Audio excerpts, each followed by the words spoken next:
This video I'll be doing classwork 3.4 number 22. So it says that you have a beam that's sitting on two supports, and we want to calculate force 1 and force 2, so they're upward forces.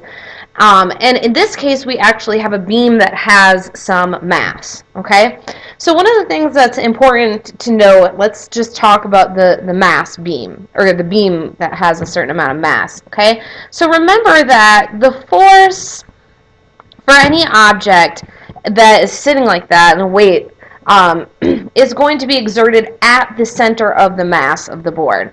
So the force of this guy's weight, right, is exerted at the center of mass, of the board, okay? So each beam over here, so each side support, is going to be experiencing something as a result of the weight, okay, which would be equal to 250 kilograms times 10, so that's the force. And then the distance would actually be 5 meters, because if we add all these up, we get 1 plus 3 is 4, plus 4 more is 8, plus 2 more is 10. So we're actually going to say 5 meters away. So this is the force due to gravity times the distance from the supports. So as a result of the beam, if we add those all up or multiply that there, we get 12,500 newtons times meters. Okay?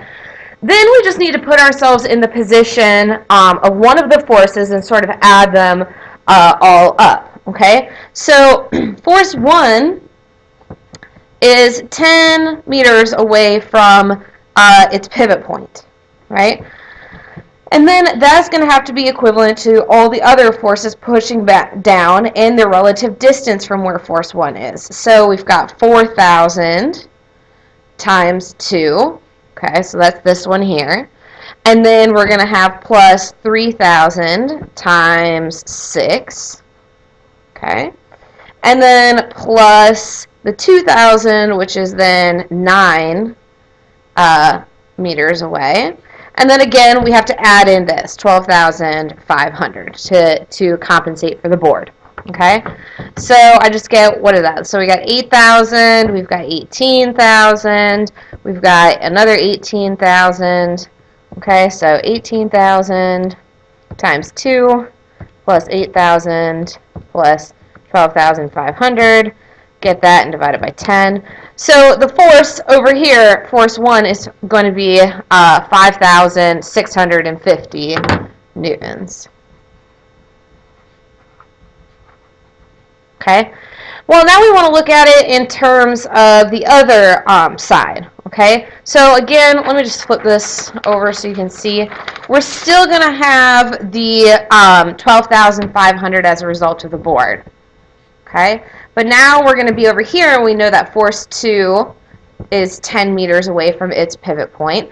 And then we need all the forces relative to force 2. So you've got 2,000 times 1 plus 3,000 times 4 plus 4,000 times 8, and then plus that 12,500 as a result of the weight of the board.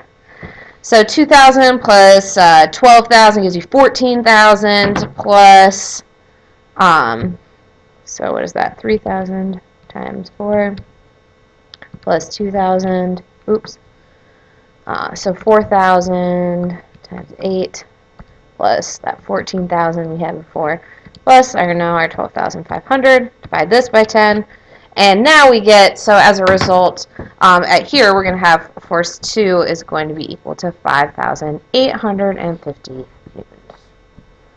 Okay, so again, all we have to do is find the pivot point, so the force, its pivot point would be here across from it, or this one, its pivot point would be here, and then figure out all of the torques relative to that relative to the distance away from that force. Okay, and then also compensating for the weight of the board by taking the weight times the distance from the pivot point, which would be halfway because of the center of mass of the board.